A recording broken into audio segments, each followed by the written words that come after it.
Здравствуйте, мои хорошие! В этом ролике я веду беседу с довольно-таки молодой особой. И не пытаюсь я ее переубедить только по одной простой причине. Чтобы не спугнуть, чтобы дать человеку раскрыться и рассказать то, что она по правде думает. И это дает нам возможность понять, какие настроения сегодня в украинском обществе. Ну а как хорошо у меня это получилось, напишите, пожалуйста, в комментариях. Приятного просмотра! Ух, кака, здравствуй. Здравствуйте, пообщаемся. Да. Пообщаемся, здравствуйте. Как у вас дела, как настроение? Отлично, у вас как? Тоже замечательно. А вас как зовут? Меня Александр. Лера. Лера? Да. Приятно познакомиться. О чем разговариваете, что обсуждаете? И еще ничего ни с кем не общалась. А так планируете? Может, что интересует? Вопросы есть какие? Я с Германии сам. Ну, вопросов нет, просто потрындеть. Можно и потрындеть. Было бы только о Давай. чем. Да. Ну, я из Украины, я из Херсона.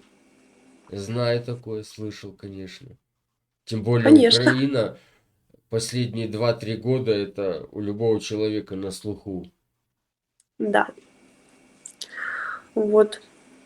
Как вы, кстати, относитесь к этой сегодняшней ситуации, которая у вас происходит? Отвратительно. Вы понимаете, если что мы на стриме? Ну, догадалась. И шторки нету. Но вы патриотически настроенная, Лара. Ой, Лера, извиняюсь. Да. А как У вот меня муж. сегодня... Извиняюсь, как сегодня смотрит народ Украины на то, что происходит у вас в стране? Не, я имею в виду не военную часть, а то, что делает ваше правительство по отношению к вашему же народу. Как она обходится с вами? Для кого не секрет, что печально мы относимся к этому и хотим, чтобы было все по-другому, да? А Но повлиять мы никак не можем. вот я вот это бы, мол, следующий вопрос хотел задать. Рычаги влияния, давления у вас ведь нету. На какое давление, какое влияние? Сделать еще один Майдан? Смысла от этого ноль. Почему? Ведь в тот раз вы были убеждены, что это приведет к положительным результатам. Ну, в итоге оно привело к положительным результатам, но тогда было другое время, да. Сейчас у нас кто может выйти? Одни бабы, типа мужики все воюют практически. Те, которые не воюют, если они придут, их всех загребут. Если выйдут одни бабы, ну такое. Что мы им скажем? Нас быстренько поразгоняют, и все, мне кажется. То есть у вас реально такое положение, что мужчины, ну просто вот отсутствуют физически. Нет, они присутствуют. Но некоторые боятся присутствовать везде, а Ну, некоторые, которые не могут присутствовать.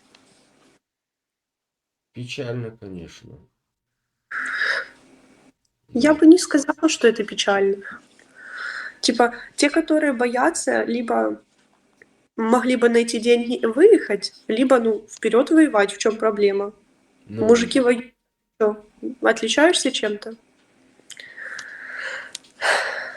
я вот очень много смотрю роликов, канал. Я сейчас название не скажу. Суть такая, контент.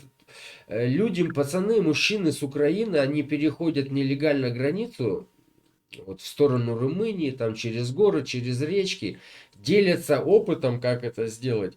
Ну, то есть люди у вас, мужичок, доведен до такого, что он готов вот пешком сквозь горы, река, поля, как в тех сказках, куда-то идти, только чтобы уйти вот оттуда. И все это называют, когда они доходят, уходят из страны, они говорят, наконец-то я свободен. Свободен сейчас. Понятное дело, раньше, ну, никто ж не боялся ходить, да, это идет все с 2014 года. Да, Раньше да. мужики ходили себе, ну, нормально отвоевали, там, ну, в армию пошли, отслужили и вернулись обратно в нормальную жизнь. Сейчас, понятное дело, мужиков не хватает, нужно, чтобы кто-то кого-то менял. И если я думаю, что это по большей части мужики, ну, трус, он просто трус. Я не хочу, это странная отмазка, типа, я боюсь, это нормальная отмазка, но все Безусловно, боятся. любой мужик будет бояться, но и воевать при этом. А есть мужик еще, который и боится, но воевать не хочет не потому, что он только боится, а потому, что он не видит смысла в этом. Он не хочет за обман погибать. За обман погибать никто и не заставляет. То есть мы сейчас же ж не за обман воюем, мы воюем за территорию. Территорию. Мы не воюем за правительство, да? Если спросить у наших мужиков военных, за кого вы воюете, они, понятное дело, скажут, что ну нам не всрался этот Зеленский или кто там в «Слуге народа» там сидит, да? Да. Ну, как бы нет. Все воюют чисто. Вот мой муж воюет за Херсон, да? Мы не хотим быть под Россией, мы хотим жить в Украине, в Херсоне, но с другим правительством. Это вот противостояние добра и зла в 2014 году как раз таки и началось из-за того, что люди Донбасса, Луганска и Крыма не захотели жить под этим правительством. Но все должно было идти по спланированному сценарию, а спланировали это не россияне, не украинцы. Спланировали это все за океаном, и мы знаем, по чьей указке все это происходит. Изначально надо решить ситуацию с войной, да, типа выиграть ее, там, договор какой-то, еще что-то, а потом уже можно будет и решать вопросы с нашим правительством.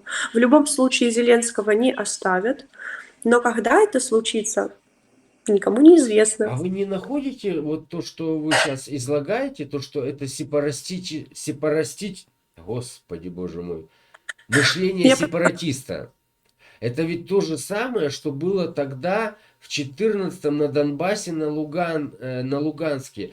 Люди ведь тоже не хотели, еще в апреле месяце, допустим, они никаких знамен России люди не подымали, а просто выражали свое слово на антимайдане. Они не согласились с этим правительством. И вы просто, получается, что вы идете по их стопам. Нет, не так вообще. То есть, подождите, Как вы это видите? я говорю чисто за Херсон и ну, за города, которые под оккупацией были или сейчас входят, да? Я сижу в Херсоне, никого не зову, никого не прошу, придите, спасите меня. У нас не было никакого антимайдана или же «Привет, Россия, мы тебя ждем», да? Мы просто как бы сидели, так и сидим. К нам пришли, мы не хотим с ними быть. Те, кто хотели, им сделали прекрасную возможность получить в России квартиру, деньги, пособие, все. Вот просто все для хорошей жизни. Если хочешь, езжай. Так и сделала реально половина тех людей, которые остались здесь. Ну. Все, они выехали, русские прекрасно сделали жесть доброй воли, отошли, наши зашли. Все, шикарно. То есть нет такого, что мы именно антимайдан там под Украину, мы не хотим быть с Украиной. Это же не антимайдан, это просто люди военные. Нет, Как надо, я же, так и делают.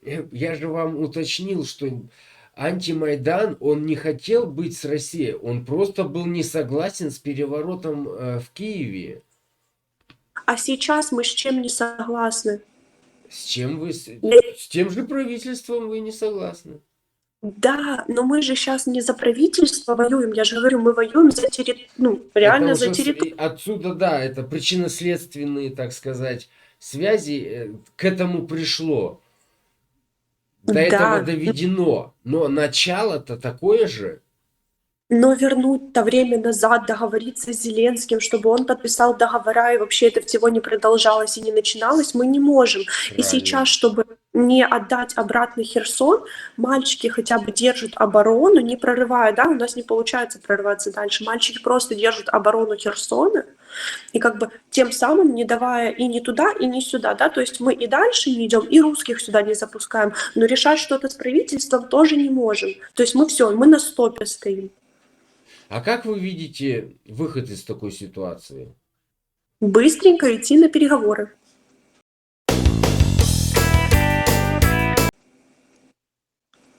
С кем? с Путиным. А кто пойдет на переговоры, если, допустим, вы, херсонские люди, и против Киева против России. Это что-то Херсонская Народная Республика получается? Нет. Так вы Ну, ответите, нет? что? Я извиняюсь, Говорю, заплекся. вот, ну, договора какие будут, да, то есть просто Зеленскому надо договориться о том, что Донецк, Луганск, Крым, все, что было до 2014 года под российской оккупацией, пускай остается вот так, как есть. Захотят, забирают, пускай. Но все территории, которые на данный момент оккупированы, Херсонская область, Запорожская, Николаевская, все вот эти вот области, отдать нам. И все, и разойтись, отвести войска с двух сторон. А как он это сможет сделать, если он сам себе это запретил? Идти на Вот и переговоры. Указ кто запретил? Зеленский, он же сам себе это запретил. Ну, указ такой издал. Ну, может, ему в голову придет светлое просветление какое-то, и он передумает.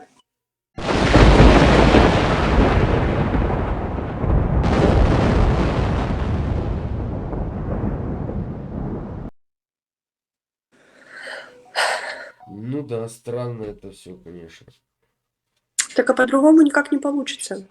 Типа выиграть нет, отдать территории тоже печально. Отвести Ну, просто войска наши, ну тоже как-то не очень. да, ситуация это, конечно... Но это все ведь предвидено было. Ну, мне лично было ничего не предвидено, я была сильно молодая. Безусловно, вы еще плюс женщина, у вас мыслить военно-геополитически. Но это тоже стереотипы. Есть, которые очень хорошо разбираются. Просто я в это Безусловно, не вникала. безусловно. В любом правиле есть исключение, конечно. Да. Вот, а так, ну, просто ждем. И сами не знаете чего. Ждем окончания. Так Хоть, оно при ну, том, при тех красках, при том раскладе, как вы расклали этот пасьянс, не будет окончания. будет в любом случае. Просто когда-то военные тоже просто воевать, воевать и без толку, да, и тогда уже военные, ну, я думаю, по большей части, чтобы это все закончилось, военные должны привстать, да, перед Зеленским и сказать: чувак, что ты делай. Ну, а если нет, то до последнего. Так это печально, прискорбно. Понятное дело, я ж не говорю, что это весело. Ну, Это прям, так как сказать, так. а в библейском масштабе, да, если вот исчезает целый народ, это библейская история такая. Да, но Путин-то тоже может как бы, да, посодействовать тому, чтобы это закончилось, взять и отвести войска или самому сказать: ребят, Так он мы раз уходим. уже вот сделал это, он отвел уже раз. Да, но это раз был с маленькой части территории, он не А вредил подождите, всему вы со своей народу. стороны что сделали? Мы со своей стороны не развязывали полномасштабную войну. А вас по 100 снарядов устраивало на территорию Донбасса посылать? Ну, по 100 снарядов на одну территорию Донбасса, и сейчас по 100 снарядов в каждый город, типа, да, масштаб как-то отличается. Отличается для меня и для вас. А для того человека, который получает этот один снаряд на себя на территории Донбасса, для него это вообще неприемлемо. Не надо было вообще этих полетов. Да я говорю, вообще в принципе не надо было ничего начинать, но так как сейчас уже все началось, и это может закончить реально только Путин, потому что с ним надо договариваться не с Зеленским, а с ним. Зеленский сам Правильно. А хочет... кому с вашей стороны надо? Кто с вашей стороны выйдет? Зеленский? Да. Так Так мы вы в не него умрем. не верите. Народ, Не, я имею в виду, не а как верите. верить? Сам себе он запретил. Кто тогда пойдет с вашей стороны о мировом соглашении договариваться? Да в любом случае с Америкой мы-то тоже связаны. Если Америка такая, типа, ребят, вот, опять же, если нам перестанут давать оружие, деньги, все вот это вот все, тоже же это должно как-то закончиться. Зеленский же тоже не идиот, чтобы с кастрюлей идти. Ну да, конечно. Мы что свое ничего не делаем, не производим, кроме дронов. А с дронами тоже особо сильно не повоюешь. А как вы видите дальнейшая вот ситуация? Вот возьмем гипотетически, все, вот завтра утром война закончилась, все остановилось так, как оно сейчас есть. Ладно, пойду на уступки. Россия отошла на границе 91 года. Вы Ого. в такой ситуации, в которой вы сейчас находитесь, я имею в виду экономически и демографически, это ведь все равно ничего не поможет. Это все, народ обречен, государство обречено. Оно-то обречено, но если придет нормальный какой-то типочек вместо Зеленского и будет что-то делать для того, чтобы не воровалось, а вкладывалось в страну, я думаю, это быстро можно разрулить. Ну, не знаю, да, с такими ленд-лиз долги бешеные у вас. Ну, знаете, может, можно простить долг. Можно. Но мы немцы не русские. Это русские Ну, вам бы простили. От нас не ждите. окей. Ну, типа, мы ж не только у вас брали, да? Не только, да. Ну и они такие же, как и мы. Они не такие, как русские. Остальные Подождите, французы, испанцы. ну, подождите, это может быть и так, что, типа, ребята, вы, во-первых, очень сильно пострадали, да, то есть у нас очень много городов разрушенных, Херсон надо отстраивать. Понятное дело, что это не будет так, что все, что вы зарабатываете, все сразу давать. По чуть-чуть, туда-сюда сделать, и в Украину вложить, и чуть-чуть отдать. Понятно, что это займет очень много времени, и Это если по займет чуть-чуть. поколение. Поколение, да. А поколение, извините, может и простить. Дальше, может, придут нормальные люди, которые, я вообще не знаю, зачем деньги придумали, ужас какой-то с этими деньгами. Все реально без денег никуда, цены растут везде. И типа, ну смысл с этого? Но в Поэтому, любом случае, да, даже если найдутся те спонсоры, о которых вы мне рассказываете, в любом случае сегодняшнее население Украины хорошей жизни не увидит. ой, я думаю, увидим. Честно, будет намного лучше, чем сейчас. Нет, вы же сами говорите, что это будет ну, в поколение, там, ленд-лиз, долги, туда-сюда, само Да, развитие. но мы-то как жили, так и будем жить, в принципе. Да, мы будем работать, мы будем платить налоги, мы будем это все делать, и это все будет государство. Не с нас гребсти деньги, да, типа, а рулить как-то как может. То есть не они себе зарплаты и судьям по 300 тысяч делать, а чуть-чуть меньше, и с этих денег, да, как бы платить. Так у вас дело, проблема там в том, что дело, у вас 50, около 50%, допустим, Э, ну, выплат пенсии, да, бюджетников, это влияние извне. Это катастрофа просто будет гуманитарная. Я не знаю, что вы будете с этим делать. Но если вдруг она будет, я думаю, мы сможем выехать. Я не хочу этого. Я просто как ситуацию, как факты обрисовываю. Я людям горя ни в коем случае не желаю. Что такое?